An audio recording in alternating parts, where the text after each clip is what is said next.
Welcome to T-SAT. ఈరోజు మనం జీవశాస్త్రంలో భాగంగా అంతఃస్రావిక వ్యవస్థ అంటే మానవ శరీరంలోని వివిధ రకాల హార్మోన్లు మరి వాటి యొక్క విధుల గురించి నేర్చుకున్నాం. ఈ అంతఃస్రావిక వ్యవస్థనే మనము ఇంగ్లీష్ లోపల ఎండోక్రైన్ సిస్టమ్ అని పేర్కొనడం అనేటువంటిది జరుగుతుంది. మరి ఈ అంతఃస్రావిక వ్యవస్థ ప్రధానంగా నియంత్రణ మరియు సమన్వయానికి సంబంధించినటువంటి వ్యవస్థ. సాధారణంగా శరీరంలో జరిగే సమన్వయం అనేటువంటిది రెండు రకాలుగా ఉంటుంది. ఒకటి నాడుల ద్వారా జరిగేటువంటి సమన్వయం, మరొకటి హార్మోన్స్ లేదా రసాయన పదార్థాల ద్వారా జరిగేటువంటి ఈ హార్మోన్స్ని మనము రసాయన పదార్థాలను పేర్కొనడం జరుగుతుంది. హార్మోన్స్ లేదా రసాయన పదార్థాల ద్వారా జరిగేటువంటి సమన్వయం అనేటువంటిది ఉంటుంది. ముఖ్యంగా నాడుల ద్వారా జరిగేటువంటి సమన్వయం ఏదైతే ఉందో ఇది నాడీ వ్యవస్థ పరిధి లోపల ఉండడం అనేటువంటి జరుగుతుంది. నాడుల ద్వారా జరిగే సమన్వయం అనేటువంటిది నాడీ వ్యవస్థ ఆధీనంలో ఉండగా, హార్మోన్ల ద్వారా జరిగేటువంటి సమన్వయం అనేటువంటిది అంతఃస్రావిక వ్యవస్థ ఆధీనం లోపల ఉంటుంది. దీన్నే ఎండోక్రైన్ సిస్టమ్ అని కూడా పేర్కొనడం జరుగుతుంది. ఈ ఎండోక్రైన్ సిస్టమ్ లోపల వినాల గ్రంథులు అనేటువంటివి ఉంటాయి. వినాల గ్రంథులు అంటే ఏంటి అని అంటే నాళాలు లేని గ్రంథులనే వినాల గ్రంథులు అని అంటారు. సాధారణంగా గ్రంథులు అనేటువంటివి రెండు రకాలుగా ఉంటాయి. కొన్ని రకాల గ్రంథులు అనేటువంటివి నాళాలను కలిగి ఉంటాయి. అంటే అవి స్రవించిన హార్మోన్స్ ఏవైతే ఉన్నాయో ఆ స్రావకాలు అనేటువంటివి నాళాల ద్వారా ఇతర ప్రాంతాలకి చేరవేయబడతాయి. వాటిని నాళ గ్రంథులు అని పేర్కొనడం జరుగుతుంది. మరికొన్ని రకాల గ్రంథులు అనేటువంటివి నాళాలను కలిగి ఉండవు. సింపుల్గా అవి స్రవించేటువంటి స్రావకాలు అనేటువంటివి రక్తంలో కలిసిపోయి రక్తం ద్వారా ఇతర ప్రాంతాలకి ప్రసరించజేయడం జరుగుతుంది. ఆ రకంగా నాళాలు కలిగి లేకుండా ప్రత్యక్షంగా రక్తంలోకి తమ స్రావకాలను విడుదల చేసేటువంటి గ్రంథులనే వినాల గ్రంథులు అని పేర్కొనడం జరుగుతుంది. నాళ గ్రంథులు, వినాల గ్రంథులు. నాళాలను కలిగి ఉన్న వాటిని నాళ గ్రంథులని, నాళాలు లేకుండా ప్రత్యక్షంగా రక్తంలోకి స్రావకాలను విడుదల చేసే వాటిని వినాల గ్రంథులను పేర్కొనడం జరుగుతుంది.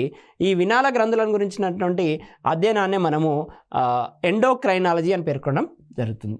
ఈ వినాల గ్రంథులకు సంబంధించినటువంటి అధ్యయన శాస్త్రాన్నే ఎండోక్రైనాలజీ అని అంటాము. ఈ సిస్టమ్ని ఎండోక్రైన్ సిస్టమ్ అని పేర్కొనడం జరుగుతుంది. సో ఆ రకంగా వినాల గ్రంథులనే మనం అంతఃస్రావిక గ్రంథులను కూడా పేర్కొనడం జరుగుతుంది. మొట్టమొదటిసారిగా హార్మోన్ అనే పదాన్ని ప్రతిపాదించిన శాస్త్రవేత్త పేరు స్టార్లింగ్ అని గుర్తుపెట్టుకోండి. ఈ శాస్త్రవేత్తల పేర్లు కూడా మనకు పోటీ పరీక్షల్లో అప్పుడప్పుడు అడుగుతున్నారు. కాబట్టి మొట్టమొదటిగా హార్మోన్ అనే పదాన్ని ప్రతిపాదించినటువంటి శాస్త్రవేత్త పేరు స్టార్లింగ్. థామస్ ఎడిసన్ని మనము ఫాదర్ ఆఫ్ ఎండోక్రైనాలజీ, ఈ అంతఃస్రావిక వ్యవస్థలో ఈయన చేసినటువంటి కృషికి ఫలితంగా మనము ఫాదర్ ఆఫ్ ఎండోక్రైనాలజీగా థామస్ ఎడిసన్ని పేర్కొంటాం. ఫాదర్ ఆఫ్ ఎండోక్రైనాలజీ, అంతఃస్రావిక వ్యవస్థ పితామహుడు ఎవరని అడిగినప్పుడు థామస్ ఎడిసన్ అని శాస్త్రవేత్త పేరు గుర్తుంచుకోండి. నెక్స్ట్ మనము వినాల గ్రంథుల గురించి చూద్దాం. హార్మోన్స్ అనే రసాయన పదార్థాలను రక్తంలోకి విడుదల చేస్తాయి. నేను ఇంతకుముందు చెప్పినట్టుగా అవి విడుదల చేసేటువంటి స్రావకాలు ఎటువంటి నాళాలను కలిగి ఉండేవి కాబట్టి ప్రత్యక్షంగా రక్తంలోకి విడుదల చేస్తాయి. ఈ హార్మోన్స్ అనేటువంటి రక్తం ద్వారా ప్రయాణించి వివిధ భాగాలపై అతి తక్కువ గాఢత లోపల చర్యలో పాల్గొంటాయి. అంటే ఈ హార్మోన్స్ అనేటువంటివి అతి తక్కువ పరిమాణంలో ఉంటాయి. తక్కువ పరిమాణంలో ఉన్నప్పటికీ కూడా ఎక్కువ ప్రభావాన్ని చూపించగలుగుతాయి. అందుకే అతి తక్కువ గాఢతలో కూడా చర్యలో పాల్గొంటాయని ఇవ్వడం జరిగింది. హార్మోన్స్ అనేటువంటి అతి తక్కువ పరిమాణంలోనే ఉంటాయి. కానీ ఆ తక్కువ పరిమాణంలో ఉన్నటువంటి హార్మోన్స్ అనేటువంటివి లేకపోతే వాటి యొక్క దుష్ఫలితాలు అనేటువంటివి విపరీత స్థాయిలో ఉంటాయి. ఆ తక్కువ పరిమాణంలో ఉన్నటువంటి హార్మోన్లు అయినప్పటికీ కూడా అవి కీలక పాత్రని పోషిస్తాయి. నెక్స్ట్ మనం చూసినట్లయితే హార్మోన్స్ ఏ భాగం పైన చర్య జరుపుతున్నాయో ఆ భాగాన్ని మనము నిర్వాహక అంగము అని పేర్కొంటున్నాము. హార్మోన్ అనేటువంటిది ఏదో ఒక అంగం పైన పనిచేయాలి కదా, ఆ అంగాన్ని మనము నిర్వాహక అంగం అని పేర్కొంటాము. ఈ హార్మోన్లని దేహదూర సంకేత పదార్థాలని లేదా కణాంతర వాహకాలు అని పేర్కొనడం అనేటువంటిది జరుగుతుంది. దేహదూర సంకేత పదార్థాలు లేదా కణాంతర వాహకాలను ఎందుకంటామనంటే ఒక దగ్గర నుంచి సమాచారాన్ని మరో దగ్గరికి చేరవేస్తున్నాయి. సమాచారం అనేటువంటిది నాడుల ద్వారా కూడా చేరవేయబడుతుంది. ఆ నాడీ వ్యవస్థకు సంబంధించినటువంటిది అది మీకు ఇంతకుముందే చెప్పాను, నాడీ వ్యవస్థ దినంలో ఉంటుంది. హార్మోన్ల ద్వారా కూడా సమాచారం అనేటువంటి చేరవేయబడుతుంది. కాబట్టి దేహదూర సంకేత పదార్థాలు కణాంతర వాహకాలని పేర్కొనడం జరుగుతుంది. మనకు భయం కలిగినప్పుడు అడ్రినలిన్ హార్మోన్ అనేటువంటిది రిలీజ్ చేయడం అట్లాంటివన్నీ కూడా ఉన్నాయి. మన నెక్స్ట్ స్లైడ్లలో చూద్దాం. ఇప్పుడు మనకి అంతఃస్రావిక వ్యవస్థ లోపల ముఖ్యమైన గ్రంథుల గురించి కనుక చూసినట్లయితే పీయూష గ్రంథి, దీన్నే పిట్యూటరీ గ్లాండ్ అని అంటాము. థైరాయిడ్ గ్రంథి, దీన్నే అవట్టు గ్రంథి అని అంటాము. పారాథైరాయిడ్ గ్రంథి, దీన్నే పార్శ్వ అవట్టు గ్రంథి అని అంటాము. పీయూష గ్రంథి, థైరాయిడ్ గ్రంథి, పారాథైరాయిడ్ గ్రంథి, అదేవిధంగా అడ్రినల్ గ్రంథి, అది వృక్క గ్రంథి. బీజకోశాలు, సో బీజకోశాలు అనేటువంటి పురుషులలో అయితే ముష్కాలు, ఏవైతే బీజాలను రిలీజ్ చేస్తాయో అదే బీజాలను విడుదల చేస్తాయో పురుషులలోనైతే ముష్కాలు, స్త్రీలలోనైతే స్త్రీ బీజకోశాలు. థైమస్ గ్రంథి, దీన్నే మనం బాల గ్రంథి అని కూడా పేర్కొంటాము. సో అంతఃస్రావిక వ్యవస్థ లోపల ఎన్ని రకాల గ్రంథులు అనేటువంటివి ఉన్నాయి. ఈ గ్రంథులు వివిధ రకాల హార్మోన్లను విడుదల చేస్తాయి.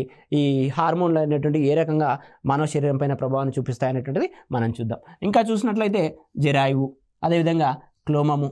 ఈ క్లోమం గురించి మనం ఆల్రెడీ జీర్ణ వ్యవస్థ లోపల నేర్చుకోవడం అనేటువంటి జరిగింది.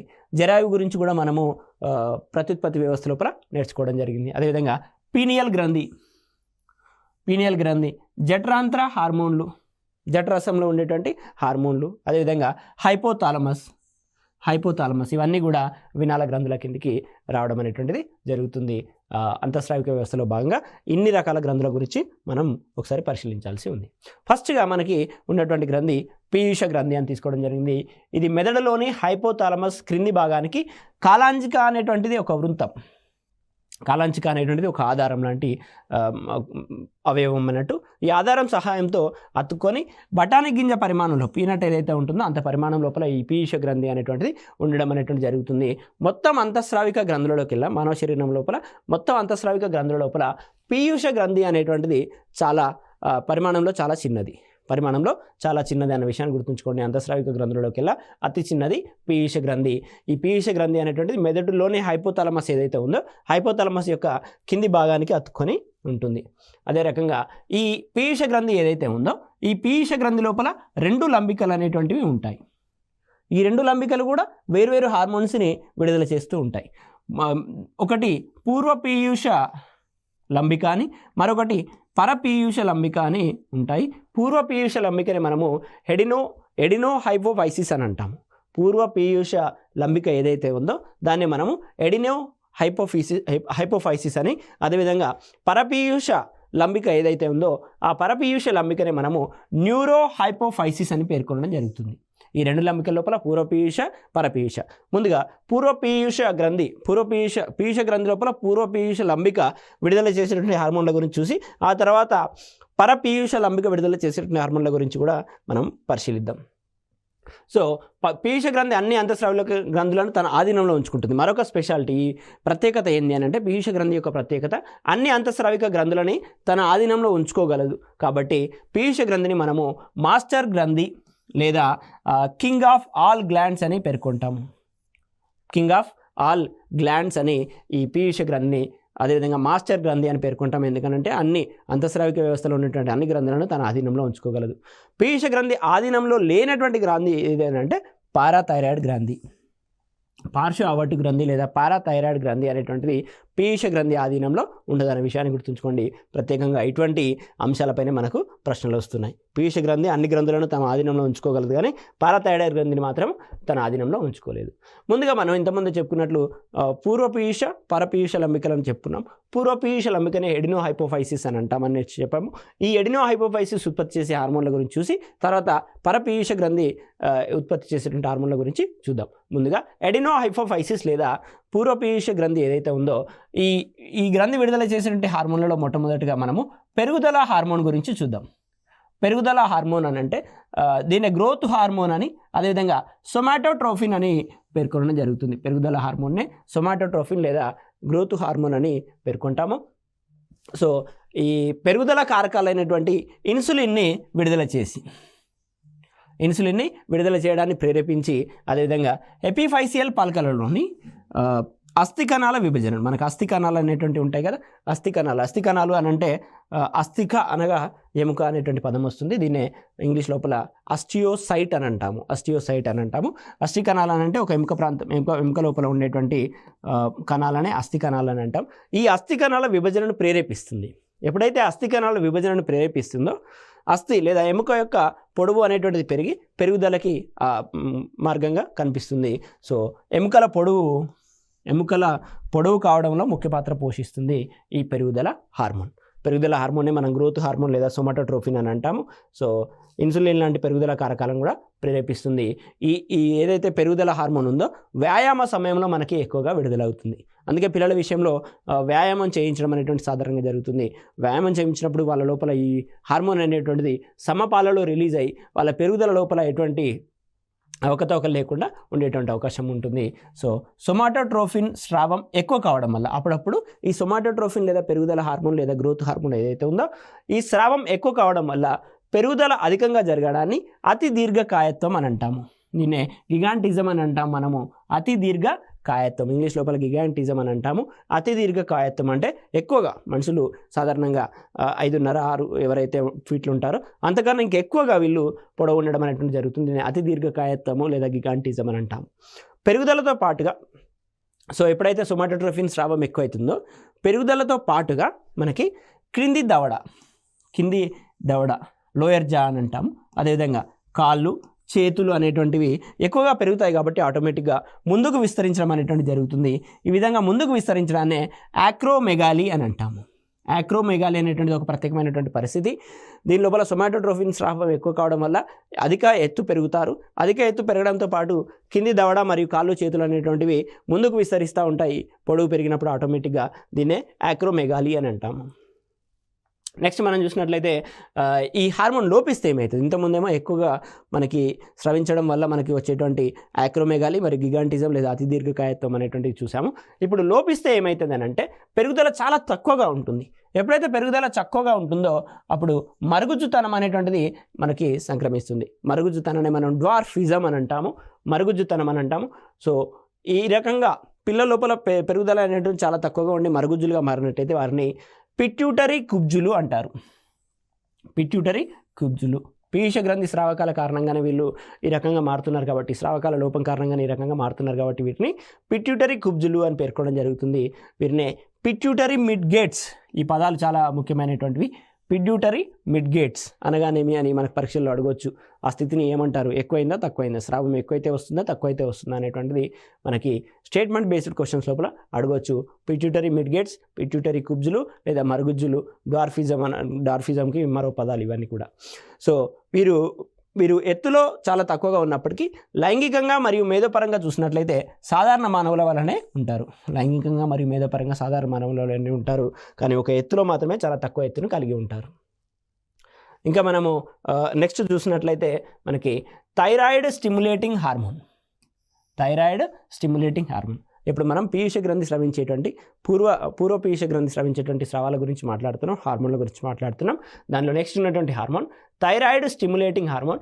దీన్నే మనము షార్ట్ ఫామ్ లోపల TSH అని అంటాము. TSH అని అంటే థైరాయిడ్ స్టిమ్యులేటింగ్ హార్మోన్. మనకు థైరాయిడ్ గ్రంథి అనేటువంటిది ఉంది, అవర్ట్ గ్రంథి అనేటువంటిది ఉంది. ఆ అవర్ట్ గ్రంథిని ప్రేరేపించడం కోసం థైరాయిడ్ స్టిమ్యులేటింగ్ హార్మోన్ని మనకి పూర్వ పీయూష లంబిక అనేటువంటిది ఎడినోహైపోఫైసిస్ అని అన్నాము. ఎడినోహైపోఫైసిస్ లేదా పూర్వ పీయూష లంబిక అనేటువంటిది థైరాయిడ్ స్టిమ్యులేటింగ్ హార్మోన్ని స్రవిస్తుంది. ఈ థైరాయిడ్ స్టిమ్యులేటింగ్ హార్మోన్నే మనము థైరోట్రోఫిన్ అని అంటాము. థైరాయిడ్ స్టిమ్యులేటింగ్ హార్మోన్నే మనము థైరోట్రోఫిన్ అని అంటాము. ఈ రకంగా ఇక్కడ మనం ఇవ్వడం జరిగింది. థైరాయిడ్ గ్రంథిని ప్రేరేపించి థైరాక్సిన్ అనే హార్మోన్ సంశ్లేషణ. ఇప్పుడు థైరాయిడ్ గ్రంథిని ప్రేరేపిస్తే ఏమవుతుంది? థైరాయిడ్ గ్రంథి అనేటువంటిది థైరాక్సిన్ హార్మోన్ను స్రవిస్తుంది. థైరాక్సిన్ హార్మోన్ అనే హార్మోన్ సంశ్లేషణ మరియు విడుదలలో తోడ్పడుతుంది. Thyroid stimulating hormone. నెక్స్ట్ మనం చూసినట్లయితే ల్యూటినైజింగ్ హార్మోన్ లేదా ల్యూట్రోఫిన్ అని అంటాం. ల్యూటినైజింగ్ హార్మోన్ లేదా ల్యూట్రోఫిన్ అని అంటాం. ఈ ల్యూటినైజింగ్ హార్మోన్ అనేటువంటిది స్త్రీ బీజకోశాల నుండి ఈస్ట్రోజన్, ప్రొజెస్టెరాన్ల ఉత్పత్తి లోపల తోడ్పడుతుంది. అదేవిధంగా అండోత్పత్తి మరియు అండోత్సర్గంలో లోపల కూడా ఈ ల్యూటినైజింగ్ హార్మోన్ లేదా ల్యూట్రోపిన్ అనేటువంటి హార్మోను మనకి తోడ్పడుతుంది. ఈ ల్యూటినైజింగ్ హార్మోన్ కూడా పూర్వ పీయూష లంబిక లేదా ఎడినోహైపోఫైసిస్ అనేటువంటిది స్రవిస్తుందని గుర్తుంచుకోండి. సో నెక్స్ట్ మనం చూసినట్లయితే ఇంకా ఈ ఏదైతే ల్యూటినైజింగ్ హార్మోన్ ఉందో ఈ ల్యూటినైజింగ్ హార్మోను పురుషులలోని ముష్కాలలో గల మధ్యంతర కణాలు లేదా లీడిక్ కణాలు అని అంటాం. మనం పురుష ప్రత్యుత్పత్తి వ్యవస్థలో చూడడం జరిగింది. పురుషులలోని ముష్కాలలో గల మధ్యంతర కణాలు లేదా లీడిక్ కణాలను ప్రేరేపించి వాటి లోపల ఆండ్రోజన్లను మరియు పురుష హార్మోన్ల సంశ్లేషణ మరియు విడుదలకి తోడ్పడుతుంది. పురుష హార్మోన్లు అని అంటే పురుష లైంగిక హార్మోన్లు అని అంటే టెస్టోస్టిరాన్ అని పేర్కొనడం జరుగుతుంది. సో వీటి యొక్క సంశ్లేషణకు విడుదలకి ఈ లుటనైజింగ్ హార్మోన్ LH అంటాము. లుటనైజింగ్ హార్మోన్ అనేటువంటిది తోడ్పడుతుంది. సో ఈ రకంగా వాటిని ప్రేరేపించి ఫలితంగా మనకి ఈస్ట్రోజన్, ప్రొజెస్టిరాన్, టెస్టోస్టిరాన్లను స్రవింపజేస్తుంది. కాబట్టి ఈ హార్మోన్ను మధ్యంతర కణ ప్రేరేపిత హార్మోన్గా పేర్కొనడం అనేది జరుగుతుంది. లుటనైజింగ్ హార్మోన్నే మనము మధ్యంతర కణ ప్రేరేపిత హార్మోన్గా పేర్కొంటాము. నెక్స్ట్ ఇంకా మనం చూసినట్లయితే FSH అని అంటాము, follicle stimulating hormone. Follicle stimulating hormone.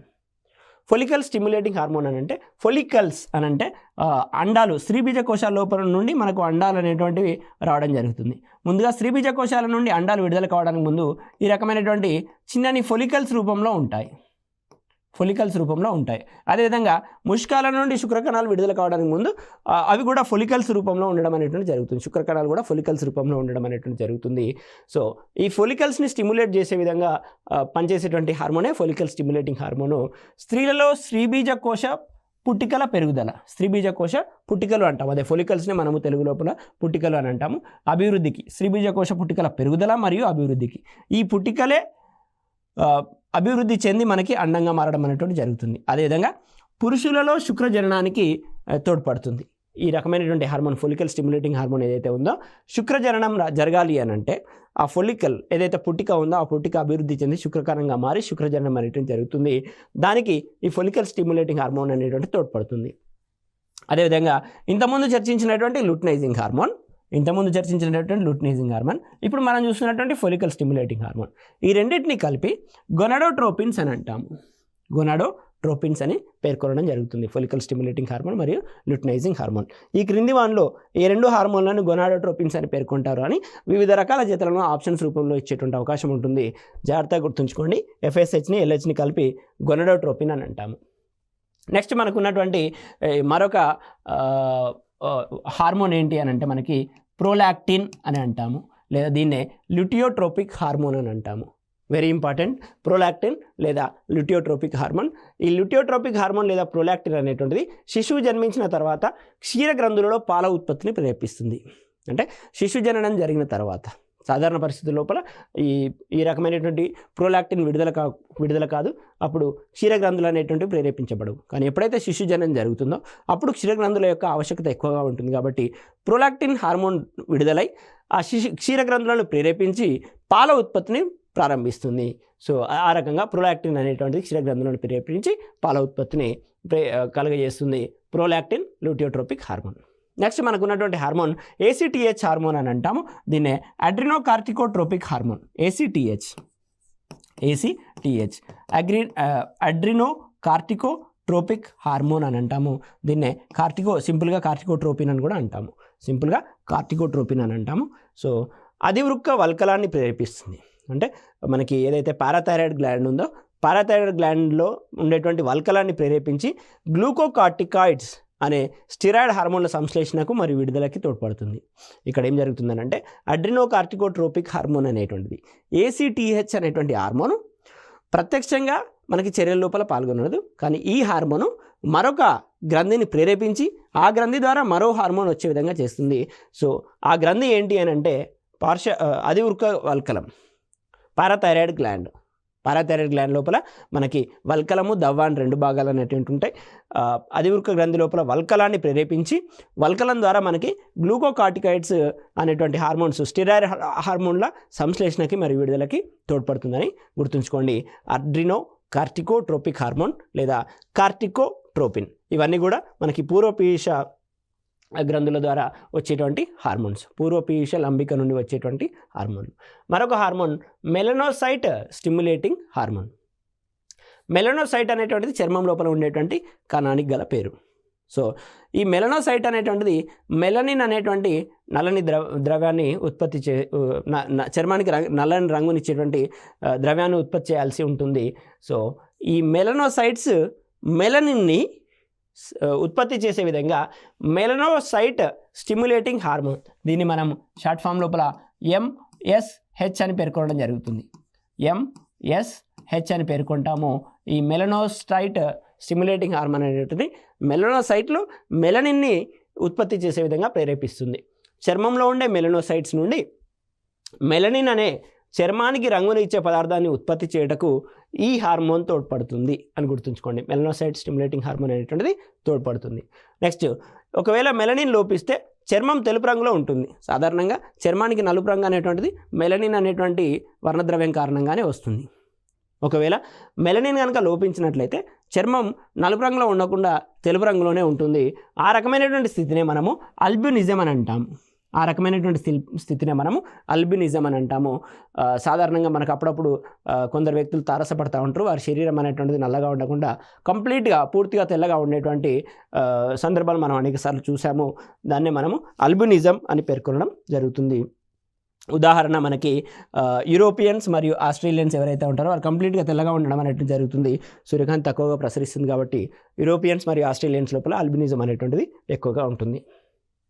Next, అప్పుడప్పుడు మెలనిన్ ఎక్కువైతుంది. మనము ఈ మెలనిన్ యొక్క మెలనోసైట్స్ అనేటువంటి మెలనిన్ని ఉత్పత్తి చేస్తాయి.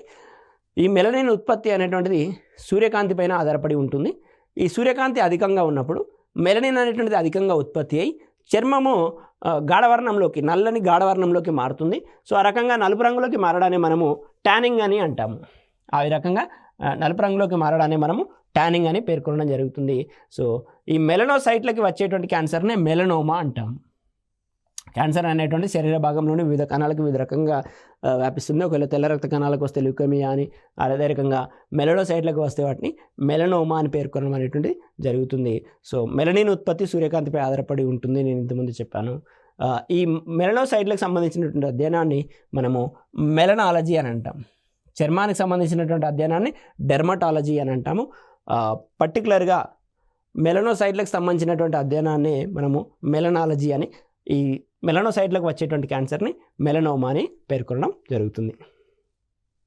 నెక్స్ట్, మనకి పీయూష గ్రంథి లోపల పూర్వపీయూష గ్రంథి గురించి, పూర్వపీయూష గ్రంథి మరియు పూర్వపీయూష గ్రంథి ఎడినో హైపోపైసిస్ అంటాము.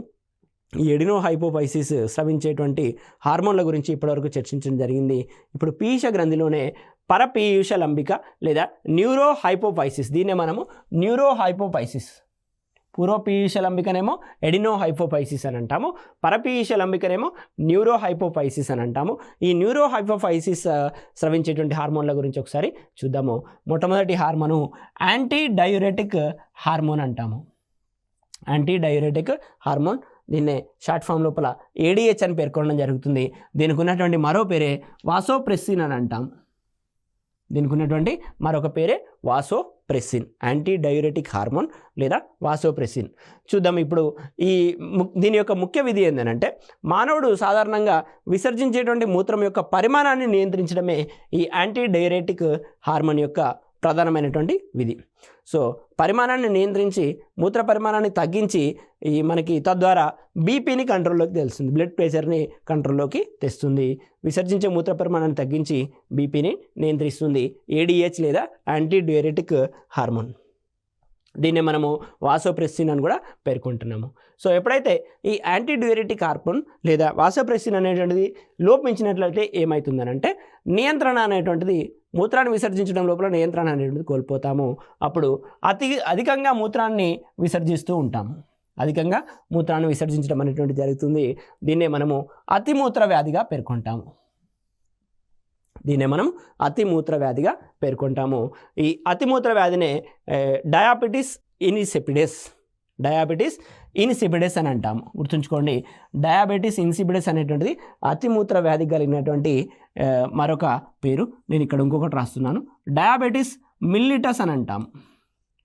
డయాబెటిస్ మిల్లిటస్ అని అంటాము.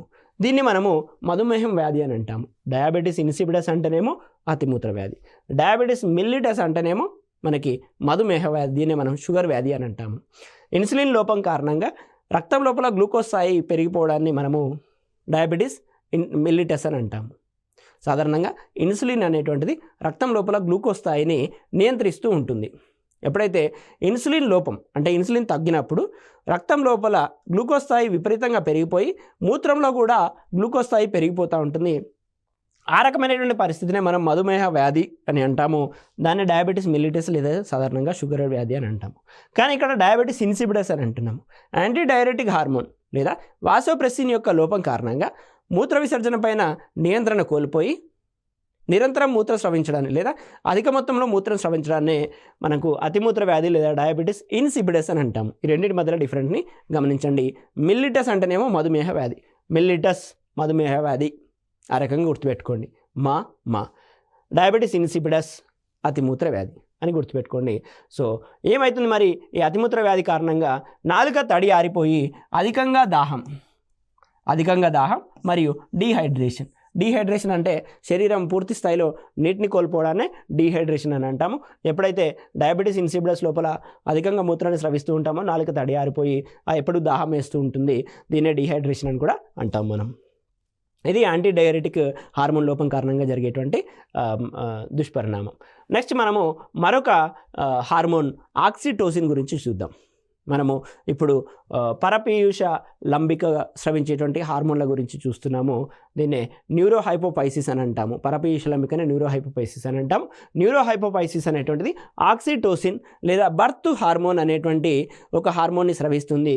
ఈ బర్త్ హార్మోన్ అనేటువంటిది ప్రసవ సమయం లోపల యోని దగ్గర ఉన్నటువంటి కండరాలని సంకోచ సడలికలకి గురి మానవుని లోపల గర్భావధి కాలం అనేటువంటి 9 నెలలు. 9 నెలలు పూర్తయిన తర్వాత శిశువు అనేటువంటిది బయటికి రావాల్సి ఉంటుంది, యోని మార్గం ద్వారా బయటికి రావాల్సి ఉంటుంది. సో ఆ శిశువు యోని మార్గం ద్వారా బయటికి రావాలని అంటే యోని లోపల ఉన్నటువంటి కండరాలు అనేటువంటివి సంకోచ సడలికల కారణంగా మనకి శిశువు అనేటువంటిది బయటికి రావడం అనేటువంటి జరుగుతుంది. మరి ఆ సంకోచ సడలికలకు గురి చేసేటువంటి హార్మోన్నే మనము ఆక్సిటోసిన్ అని అంటాము. ఆక్సిటోసిన్ ఉన్నట్లయితే సంకోచ సడలికలు ఈజీగా జరిగి సుఖప్రసవానికి దారితీస్తుంది.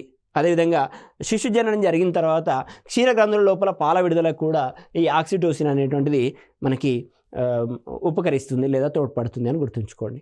సో ఆ రకంగా ప్రసవ సమయంలో యోని దగ్గర ఉన్నటువంటి కండరాలను సంకోచ సడలికలకు గురిచేసి సుఖప్రసవానికి మరియు పాల విడుదలకి తోడ్పడుతుంది ఆక్సిటోసిన్ లేదా బర్త్ హార్మోన్. ఇది పరపీయూష లంబిక నుంచి వస్తుంది. ఈ రకంగా మనకు ఈ 2 రకాల హార్మోన్లు ఏదైతే యాంటీడ్యూరెటిక్ హార్మోన్ మరియు ఈ ఆక్సిటోసిన్ లేదా బర్త్ హార్మోన్ అనేటువంటివి పరపీయూష లంబిక లేదా న్యూరో హైపోపైసిస్ అని అంటాము, వీటి నుంచి లభిస్తున్నాయి. నెక్స్ట్ మనకున్నటువంటి మరొక ముఖ్యమైనటువంటి గ్రంథి అవట్టు గ్రంథి. దీన్నే మనము థైరాయిడ్ గ్రంథి అని పేర్కొనడం అనేటువంటిది జరుగుతుంది. ముందుగా పీయూష గ్రంథిలోని 2 లంబికలు స్రవించేటువంటి స్రావకాల గురించి చూసాము. నెక్స్ట్ మనము అవట్టు గ్రంథి గురించి చూద్దాము. అవట్టు గ్రంథి అనే మనము థైరాయిడ్ గ్లాండ్ అని పేర్కొంటాము. ఈ థైరాయిడ్ గ్లాండ్ అనేటువంటిది వాయునాళానికి దగ్గరగా ఉండేటువంటి అతిపెద్ద అంతఃస్రావిక గ్రంథి. సో మనకు పీయూష గ్రంథి అనేటువంటిది బఠానీ గింజ పరిమాణంలో ఉంటూ మనకి అతి చిన్న గ్రంథి, కానీ అన్ని గ్రంథులను నియంత్రిస్తుంది. అందుకే దాన్ని మాస్టర్ గ్లాండ్ అని పేర్కొనడం జరుగుతుంది. కానీ ఇక్కడ ఉన్నటువంటి అవట్టు గ్రంథి ఏదైతే ఉందో వాయునాళానికి దగ్గరగా ఉండేటువంటి అతిపెద్ద అంతఃస్రావిక గ్రంథి ఈ అవట్టు గ్రంథి. అతిపెద్ద అంతఃస్రావిక గ్రంథి అని అన్నాం. మొత్తంగా అతిపెద్ద గ్రంథి కాదు, వినాల గ్రంథుల లోపల అతిపెద్ద అంతఃస్రావిక గ్రంథి ఈ అవట్టు గ్రంథి లేదా థైరాయిడ్ గ్రంథి అని పేర్కొనడం జరుగుతుంది. సో ఈ అవట్టు గ్రంథి అనేటువంటిది సాధారణంగా 2 లంబికలను కలిగి హెచ్ ఆకారము లేదా రెక్కలు చాచిన సీతాకోక చిలుక ఆకారంలో ఉండి ఇస్తామస్ అనేటువంటి సందేహక కణజాలంతో కలపబడి ఉంటుంది.